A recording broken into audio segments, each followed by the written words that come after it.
तुम्ही जे प्रशिक्षण घेतलं त्याचं 2 शब्दात फक्त काय तुमचं मत आहे ते सांगा.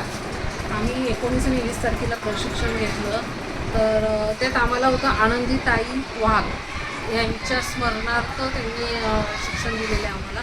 त्यांनी कोणत्या पद्धतीने लहान मुलांना शिक्षण दिलं, कोणत्या प्रवासातून गेलं ते सर्व त्यांनी सांगितलं, आणि कशा पद्धतीने मुलांचा अभ्यास घ्यायचा, कशा पद्धतीने मुलांना ॲक्टिव्ह बनवायचं, म्हणजे प्रत्येक गोष्ट त्यांनी आम्हाला प्रशिक्षण दिलं. खूप छान. म्हणजे 2 दिवसाचं प्रेक्षण तुम्हाला थोडं आनंददायी वाटलं का निरस वाटलं? तो तुमचाच प्रश्न तुम्हाला. नाही, खूप छान झालं, आम्हाला खूप आवडलं. मला तुम्ही जेव्हा शाळेत आला काल 19 तारीख आणि 20 तारीख झाल्यावर, तेव्हा तुमच्या मुखातून एक चांगला उद्गार आला की छान झालं प्रशिक्षण.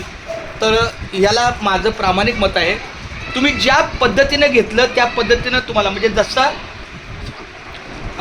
बाजारात समजा एखाद्या वस्तूची किंमत आपल्याला नसेल कळत, तर आपण ज्या भावात घेतो त्याच भावात आपल्याला किंमत कळते.